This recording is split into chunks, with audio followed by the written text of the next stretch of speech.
And for that, I'm grateful. I'm grateful. Come on, put your hands together one more time for me on today. Well, if you're ready for the word, I need you to say it. I'm ready. I want you to go ahead and grab your copy of God's word in print or portable and meet me in Proverbs 31. This is no doubt a special day when we stop and recognize the grace, the gift, and the goodness of all mothers. And it is on this day that I want to look at this 31st proverb, not so much as in the way in which we have historically looked at it, or more often than not looked at it. Because in the past we would view it through the lens of this woman as a wife. But today I want to take a different look through a different lens.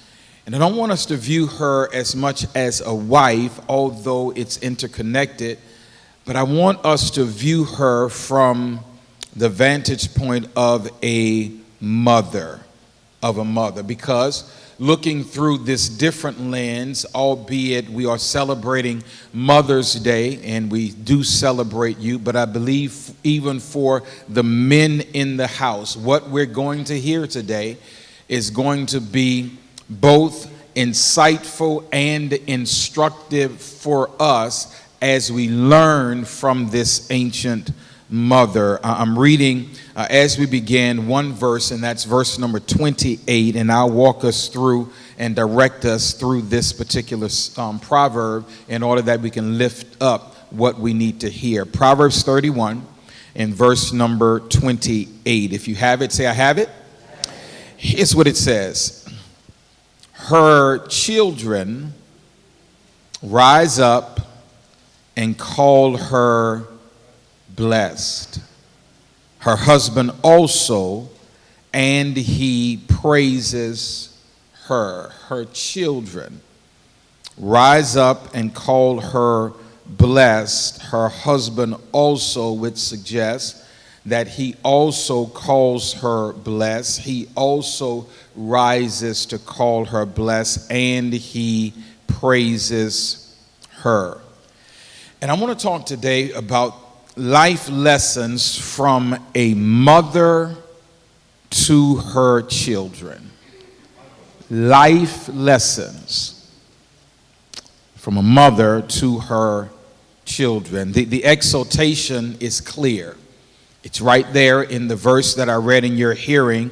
It says that they rise to bless and also to praise. They rise to bless and also to praise. It's really Hebrew parallelism where it's saying the same thing but just in a different way. I want you to hear it in these terms. When it says that they rise and call her bless or praise her, here's what he's suggesting: that they say not just nice things to her, but they also say nice things about her. It's not just what they're saying to her, but it's also what they're saying about her. And hear me today, honoring mothers involves both speaking well to her and also speaking well of her. I'm going to say that again. Honoring mothers. It means that I'm going to speak well to her, but I'm also going to speak well of her. And there is, as I read this particular chapter, there is no apparent order in which he lays this out. He simply gives features relative to the attributes, features relative to the actions of this mother that I believe is worth looking at on today. And if I ever cut across the field before, I'm cutting across the field today. Because I want to go right to it because of how I want to approach this on today. In this 31st chapter, I want to use, for our consideration and our remembering, I want to use this word mother as an acrostic and give us 6 lessons that we can learn from this mother about life. 6 lessons that we can learn from this mother about life. Yes, wrapped up in her attributes, no doubt displayed in her actions. But here's what I need us to understand. How many of you know you can be so close to something and miss it? And so I don't want us to be too familiar with it. I don't want us to look at it with familiar eyes. I want us to hear it with fresh ears. What I'm fond about, particularly of this chapter, when you read the Proverbs, more often than not, here's what you hear. You hear the instructions of a father to his son. If you read the Proverbs, you're going to see a father instructing his son, but in this last chapter, you now have the author, the writer saying, here's what, and I'm going to paraphrase, here's what I learned from my mama. Here's what I learned from my mother. So we're going to use this word mother as an acrostic. And y'all know Pastor needs y'all to help him sometimes. And I'm going to ask you to help me right through here. I need y'all to help me to spell mother. We're going to do it all together so that if you wrong, people don't know you're wrong. That if you're missing a letter, you're going to roll with it. All right, we ready? 1, 2, 3. We're going to spell mother. 1, 2, 3. Come on. M-O-T-H-E-R. All right, I got it right. I just wanted to make sure. I didn't want to go through my message, and then y'all be like, he missed the letter. He spelled it wrong. No, you got it. M-O-T-H-E-R.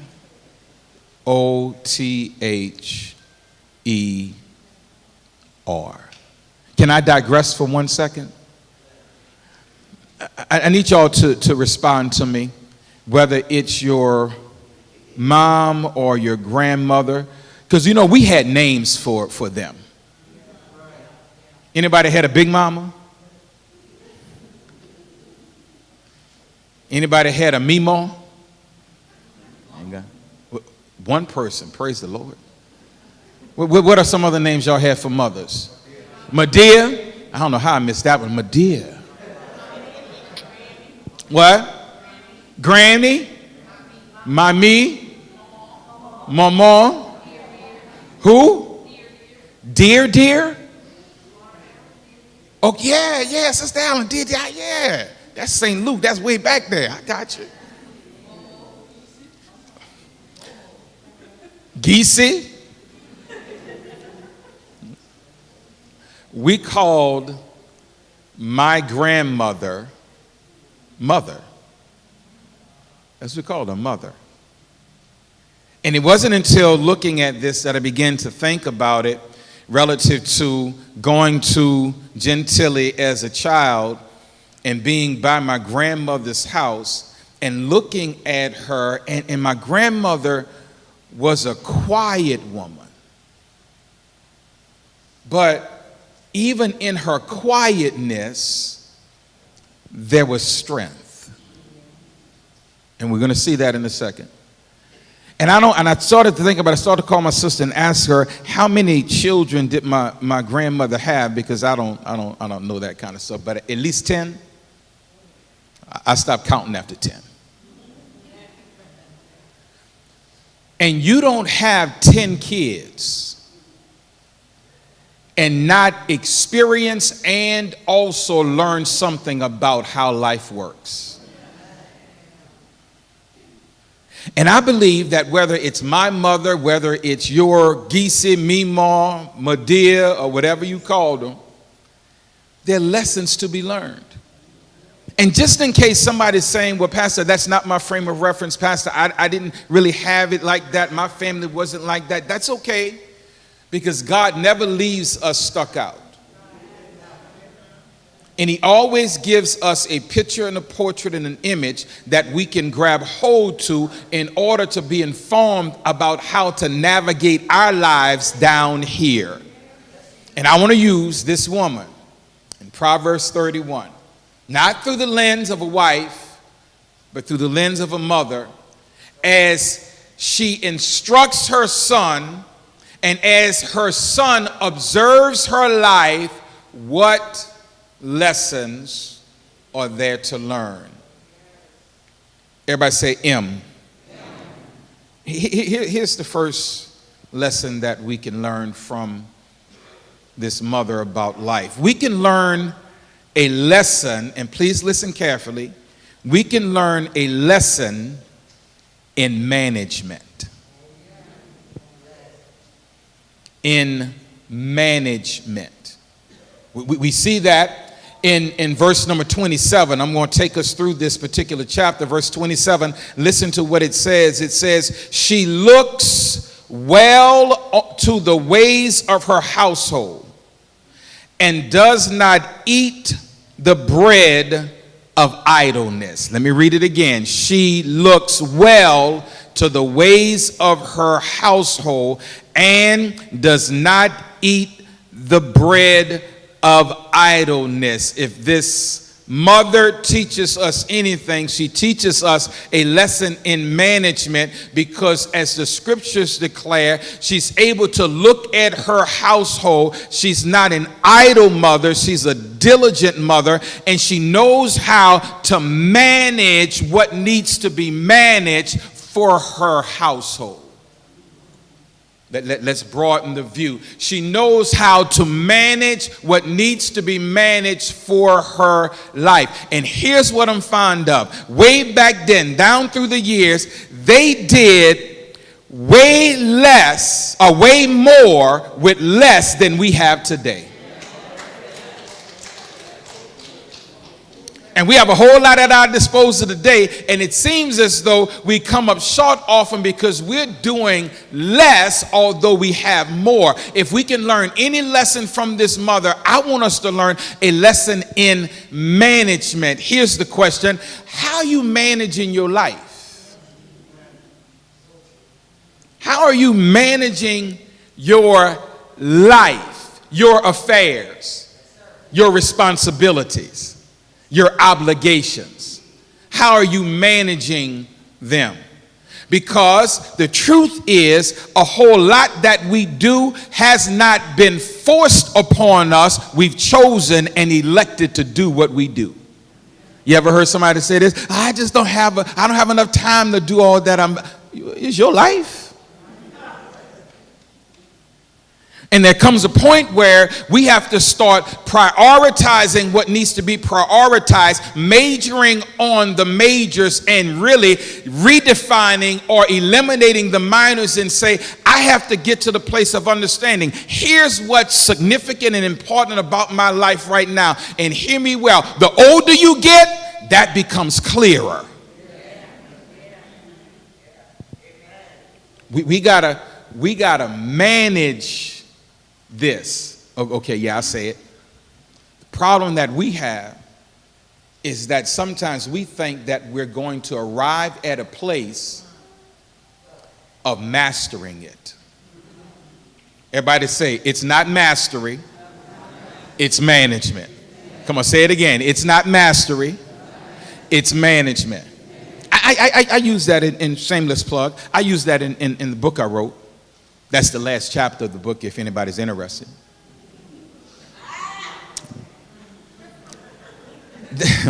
That even in my life, even in my relationship with my wife and all that she does for the family, all of that. Here's the challenge that I ran into, Robert. I would, because it's a book about love, and I would write, I'm writing and about love and relationship and family and all of that. And I kid you not, it took me a long time to finish the book, because every time Zena and I got into an argument, I stopped writing.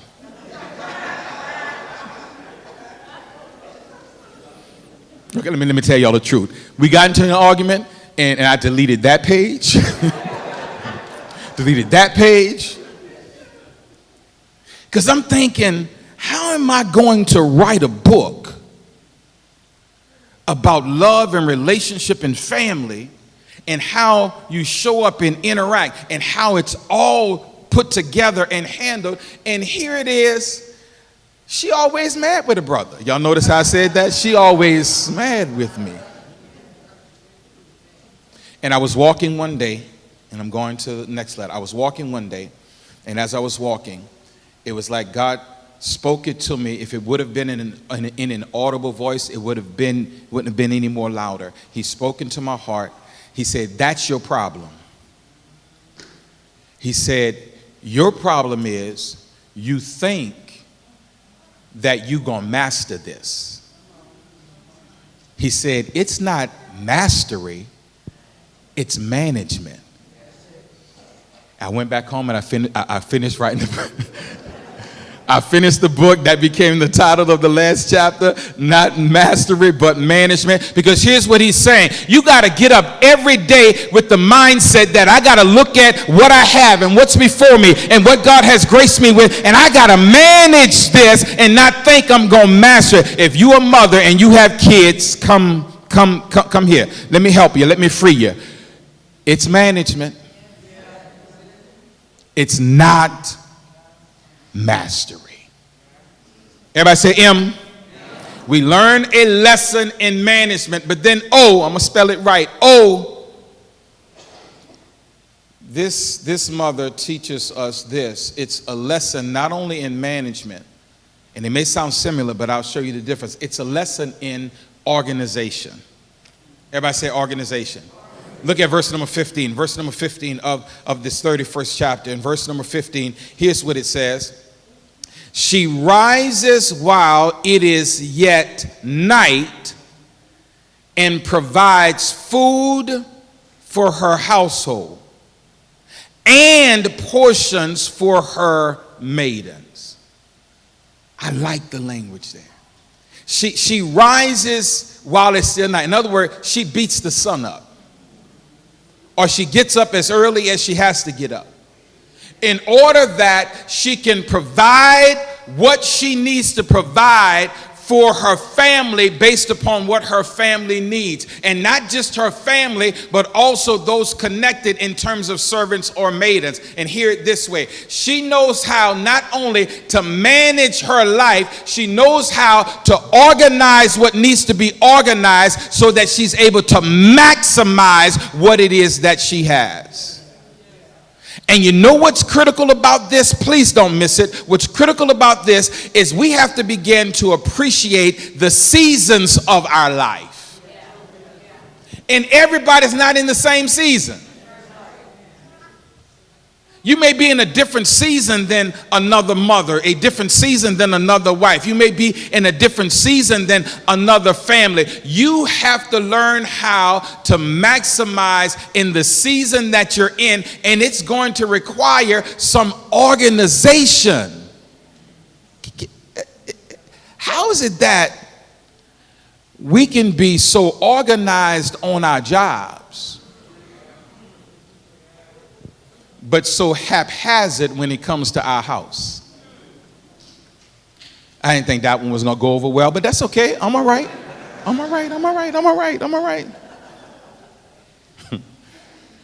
We're organized on our jobs because they require this of us. They need this of me. They need this. I got to get there early. I got to stay late. I got to do this. I got to do all of that. But then when we come home,